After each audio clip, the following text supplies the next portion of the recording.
નમસ્તે દર્શક મિત્રો, આજે આપણે વાત કરવી છે કાલચક્રમાં સવારમાં સીએજીની કંટ્રોલર ઓડિટર જનરલ કે જેનો અહેવાલ વિધાનસભામાં રજૂ થયો છે. વિધાનસભામાં કેટલીક બાબતો રજૂ કરવામાં આવી છે. એમાં એક બાબત એ છે કે ઉર્જા અને પેટ્રોકેમિકલ્સ વિભાગની હજીરા તેલ ક્ષેત્રનું સંચાલન કરતી સંયુક્ત સાહસે ઉત્પાદન વેચણી અને કરારની શરતો અનુસાર ગુજરાત સરકારના રોયલ્ટી અને વ્યાજના હિસ્સાની ચૂકવણી કરી નથી અને લગભગ 36 કરોડ રૂપિયા છે. 36 કરોડ રૂપિયા એની વસૂલાત જ નથી કરી સરકારે. દોસ્તો, 1 મિનિટનો તમારો સમય લેવા માંગુ છું. આપણે આગળ વધીએ કાર્યક્રમમાં એના પહેલા એક અપીલ કરવા માંગુ છું. ધ ગુજરાત રિપોર્ટ એ સ્વતંત્ર પત્રકારત્વ કરતું સમાચાર માધ્યમ છે. અમે કોઈ પણ રાજકીય પક્ષનો એજન્ડા કે કોઈ વ્યક્તિ કે સંસ્થાનો એજન્ડા લઈને ચાલતા પત્રકારો નથી, અથવા સંસ્થા પણ એ પ્રકારની નથી. અમે પ્રો પીપલ અને રાજ્યના નાગરિકોના પ્રશ્નો માટે એમને વાચા આપવા માટે કામ કરતી સંસ્થા છીએ, અને એના માટે અમારે એક આર્થિક સહયોગની જરૂર છે, જેના માટે અમે જોઈનનું બટન આપણા યુટ્યુબ પ્લેટફોર્મ માટે અમે બનાવેલું છે. આપ સૌને એક વિનંતી છે કે અમારા આ સ્વતંત્ર પત્રકારત્વને આર્થિક સહયોગ આપવા માટે એ જોઈનનું બટન દબાવો અને અમને આર્થિક મદદ આપના તરફથી શક્ય હોય એટલી પહોંચાડવાનો પ્રયાસ કરશો તો અમને આનંદ થશે. Thank you very much. હવે આપણે આગળનો કાર્યક્રમ જે છે એ જોઈએ. તો વાત એટલા માટે કરવી પડે છે કે આવો જ ગોટાળો જીએસપીસી નો થયો હતો. 20,000 કરોડ રૂપિયાનો ગોટાળો હતો અને સીએજીએ જાહેર કરેલો હતો. સીએજીએ ના રિપોર્ટ્સમાં એવું કહ્યું હતું કૃષ્ણા ગોદાવરી જે તેલ ક્ષેત્ર છે એમાં 20,000 કરોડ રૂપિયાનો ગોટાળો થયો છે. એના રિપોર્ટમાં બધી બાબતો રજૂ કરવામાં આવી હતી. રિપોર્ટ સીએજીએ નરેન્દ્ર મોદીની સરકારને આપેલો, છતાં નરેન્દ્ર મોદી સરકારે એ 1 વર્ષ સુધી દબાવી રાખેલો. પરંતુ આખરે વિરોધ પક્ષના વિરોધના કારણે આખરે એ અહેવાલ વિધાનસભામાં એને ટેબલ કરવો પડ્યો હતો. તો એ સૌથી મોટો ગોટાળો ગુજરાતના ઇતિહાસમાં, કદાચ ભારતના ઇતિહાસમાં સૌથી કહી શકાય કે કોઈ એક જ બાબતમાં 20,000 કરોડ રૂપિયાનો ગોટાળો તેલ કાઢવા માટે થયો હતો, ક્રૂડ ઓઇલ કાઢવા માટે થયો હતો. ગેસ કાઢવા માટેના પ્રોજેક્ટ 22 MCFT જે તેલ અને ગેસ મળી આવ્યું હોય કૃષ્ણા ગોદાવરીમાં, એ નરેન્દ્ર મોદીએ જાહેર કરી હતી. અને આ બાબતે કોંગ્રેસના નેતાએ પણ પ્રેસ કોન્ફરન્સ એ સમયે કરી હતી. એના કેટલાક વિડીયો ફૂટેજીસ આપણે જોઈએ કે એમાં બધી જ વિગતો આવી જાય છે. की ओर से प्राकृतिक गैस का भंडार मिलने पर मुख्यमंत्री नरेंद्र मोदी जी ने जून 2005 में 26 जून 2005 को उन्होंने एक बहुत बड़ी घोषणा की और उस प्राकृतिक गैस भंडार का नाम दीन दयाल उपाध्याय भंडार रखा गया. और अफसोस की बात है कि 13 साल बाद भारत के सम्मानित बुद्धिजीवी और राजनीतिक नेता दीन दयाल उपाध्याय के नाम पर 20,000 करोड़ रुपए का एक घोटाला घटा. और ये घोटाला ये हम नहीं कह रहे हैं. 31 मार्च 2014 को सीएजी ने जीएसपीसी पर एक रिपोर्ट पेश की गुजरात विधानसभा में. 31 मार्च 2015 को दूसरा रिपोर्ट 31 मार्च 2016 को पेश किया गया, वही सीएजी से. सीएजी के 2 रिपोर्ट के मुताबिक जीएसपीसी ने 15 बैंकों से 20,000 करोड़ रुपया लिया.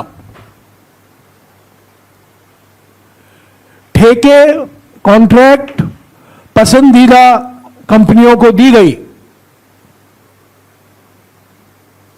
पैसे का खर्च हुआ पर गैस नहीं निकला.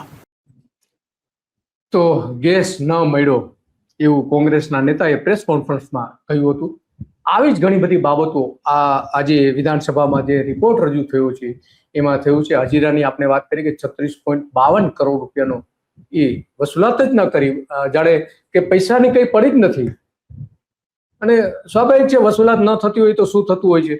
તો આવો જ ગોટાળો જે આપણે જોયું ગુજરાતની સાથે, અત્યારે ગુજરાત ઉપર જે CAG રિપોર્ટ આપેલો છે, એમાં 3.80 લાખ કરોડનું દેવું ગુજરાત સરકાર ઉપર છે. કેગના રિપોર્ટમાં કર્યું છે. એક જ વર્ષમાં 22,000 કરોડનો એમાં વધારો થયો છે. અને 2025-26માં કુલ દેવું જે વધીને થયું છે એ 3.99 લાખ, અને હવે એક વર્ષમાં એમાં બીજા 25,000 થી 30,000 કરોડ રૂપિયા ઉમેરાશે. તો આ આપણી સરકાર છે, ભારતીય જનતા પાર્ટીની આપણે ચૂંટી કાઢેલી સરકાર છે. અને મોદી સરકારે કેન્દ્રની મોદી સરકારે પણ ગુજરાતને અન્યાય કર્યો છે. 13,000 કરોડ રૂપિયા ઓછા આપ્યા છે. 13,000 કરોડ રૂપિયા 4 વર્ષમાં. આ પણ CAG-માં છે. અને 2024-25માં પાછલા વર્ષની તુલનાએ 50% ઘટાડો કરી દીધો છે. 2024-25માં જે ઘટાડો કર્યો છે એ 2023-24ની કમ્પેરિઝનમાં 50% પૈસા ઘટાડી દીધા છે. આ આપણા ગુજરાતના મુખ્ય પ્રધાન કે જે પેલા કહેતા હતા કે કેન્દ્રની મનમોહનની સરકાર ગુજરાતને અન્યાય કરે છે, પણ એ તો 50% પૈસા ઓછા આપ્યા છે આજ નરેન્દ્ર મોદીએ. તો અધૂરા કામોના જે છે 10 કરોડ કે તેથી વધુના એવા 200 પ્રોજેક્ટ ગુજરાતમાં આજે અધૂરા પડેલા છે, અને એની કિંમત 18,000 કરોડ રૂપિયા થાય છે. તો પ્રોજેક્ટ પણ પૂરા કરવામાં આવતા નથી. ગૃહ વિભાગે પણ ઉંદરો નશો કરતા હોવાનું ગૃહ વિભાગે કહ્યું છે. ઉંદરો નશો કરી જાય છે. કેમ? તો કે જે ડ્રગ્સ પકડાયું હતું એ ડ્રગ્સ ઉંદરો ખાઈ ગયા છે એવું પોલીસે ઓફિશિયલી કેગને જણાવ્યું છે. એક પરફેક્ટ ઘરનું સપનું એને સાકાર કરશે કોણ? Shrinathji group of companies. 10 વર્ષ પહેલા Dakshesh Shah started his journey એક સિમ્પલ ડ્રીમથી. બધાનું ડ્રીમ હોમ બનાવવાનું સપનું, એ પણ અફોર્ડેબલ પ્રાઇસમાં. 2015થી હજારો ફેમિલીઝનું સપનું પૂરું કર્યું છે. તો તમે કેમ પાછળ રહી જાઓ? આજે જ મુલાકાત લો શ્રીનાથજી સામ્રાજ્ય અને સ્વસ્તિક પાર્કની, અને તમારા સપનાને એડ્રેસ આપો. અને 12 વર્ષમાં ગાયબ થયેલા ડ્રગ્સનું કુલ વજન લગભગ 2,332 કિલો થાય છે. અને કેટલીક બોટલો પણ એમાં હતી, 848 જેટલી બોટલો પણ હતી. અને 35% જેટલો આટલો જથ્થો કાં ઉંદરો ખાઈ ગયો કે ચોર લઈ ગયા છે એવું પોલીસ કહી રહી છે. ક્યાં ગયો આ સવાલ એ ઉભો થાય છે, કારણ કે નાનો જથ્થો નથી. 2,332 કિલો છે. કુલ જે પકડાયું હતું 4,177 કિલો ડ્રગ્સ જ રેકોર્ડ ઉપર અત્યારે અવેલેબલ છે એવું કહેવામાં આવ્યું છે. GST-ના પણ ગોટાળો રજૂ કરવામાં આવ્યા છે કેગના રિપોર્ટમાં. 30 લાખ કરોડ, 2 વખત લાખ 30 લાખ કરોડ, અને લાખથી 2 લાખ કરોડ સુધીના કહેવામાં આવે છે. ઈ-વે બિલ જે છે એમાં પણ મોટા પ્રમાણમાં ગોટાળાઓ કરવાના આરોપ મૂકવામાં આવ્યા છે. CAG-માં 376 આવા ગોટાળો જાહેર કરાયા છે. લગભગ 23 કરોડની આસપાસ થાય છે. અને 17 કરોડના પણ 175 ઈ-વે બિલ જે છે એ રજૂ કરવાના ગોટાળા પણ આમાં જાહેર કરવામાં આવ્યા છે. તો આવા ઘણા બધા ગોટાળા છે. એમાં જે જમીનને લગતા કૌભાંડો જે છે એ લગભગ 142 જેટલા છે. ગોટાળાઓ, કૌભાંડો, ગેરરીતિ, અનિયમિતતા આવા શબ્દો વાપરવામાં આવે છે. લગભગ 34 કરોડ રૂપિયા થાય છે 142 કેસમાં, કે જમીનની જે ફાળવણીની જે બજાર કિંમત નક્કી કરવી જોઈએ એનાથી ઓછી કરીને અથવા તો વસૂલાત ઓછી કરીને આ કરી છે. બિનખેતી કરવાના 147 કેસ છે. એમાં 12.52 કરોડ રૂપિયાના ગોટાળાઓ થયા છે. રૂપાંતર વેરો લેવામાં નથી આવ્યો. 21 કેસોમાં ભોગવટાની કિંમતની જે છે એમાં પણ લગભગ 6 કરોડ જેવો ગોટાળો છે. કંપનીના વેચાણ માટેના 34 જમીનના કેસો છે, એમાં 17 કરોડનો ગોટાળો જાહેર કરવામાં આવ્યો છે. ગુજરાત ગણોત અને ખેતીની જમીનના અધિનિયમ હેઠળ 210 કેસમાં 28.80 કરોડ રૂપિયાનું પ્રીમિયમ ઓછું લેવામાં આવ્યું છે. કોને ફાયદો થયો? કોની ભલામણ હતી? ક્યાંથી ભલામણ હતી? આટલા મોટા રૂપિયા ગુમાવવા માટે જૂની શરતની રૂપાંતરમાં પણ 161 જમીનના કેસોમાં 19.35 કરોડ રૂપિયા આ રીતે વસૂલ કરવામાં આવ્યા નથી. અને 50 કેસ એવા છે કે જેમાં 2 કરોડ જેવી કિંમતની વસૂલાત કરવી નથી, સર્વિસ ચાર્જિસ પણ વસૂલ કર્યો નથી.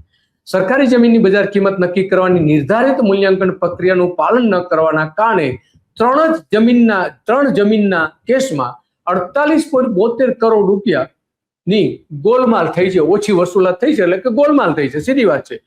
માર્ગ મકાન વિભાગમાં પણ આ જ પ્રકારના ગોટાળાઓ થયા છે. જમીનના સંપાદનના વિલંબના કારણે 15 કરોડ રૂપિયા વ્યય ગયા છે. પોલીસ આવાસના કામોમાં પણ 7.81 કરોડ રૂપિયાની વાત કરવામાં આવી છે. એક કેસમાં તો 5 કરોડ રૂપિયા આ રીતે થયું છે. તો પોલીસના મકાનો બનાવવામાં પણ ગેરરીતિઓ જાહેર થઈ છે. સાયન્સ સિટી જે છે અમદાવાદમાં આવેલી છે, એમાં 7.11 કરોડને લાગુ પડતો દંડ વસૂલ કરવામાં આવ્યો નથી કોન્ટ્રાક્ટરને પાસેથી. વાજબી ભાવની દુકાનોમાં મોટા પ્રમાણમાં ગેરરીતિઓ જાહેર કરવામાં આવી. 2015 થી લઈને 2023 સુધી દરમિયાન 3.47 લાખ મેટ્રિક ટન અનાજનું જે છે ખાવામાં વપરાતું અનાજનો આ લાખ મેટ્રિક ટન જે છે 3.3 લાખ મેટ્રિક ટન ગણો ને તો આ બાબત છે. અને બીજી લગભગ 58,000 મેટ્રિક ટન પણ આ રીતે 55,000 મેટ્રિક ટન ખાદ્યાન્ન અને 3,964 મેટ્રિક ટન ખાંડના બંધ સ્ટોકને અનિયમિત શૂન્ય બતાવ્યો છે. બોલો, આ ખાંડ ક્યાં ગઈ? અનાજ ક્યાં ગયું? 55,000 મેટ્રિક ટન અન્ન અને લગભગ 4,000 મેટ્રિક ટન ખાંડનો જથ્થો ક્યાં છે કોઈને ખબર નથી, શૂન્ય બતાવી દેવાયું છે.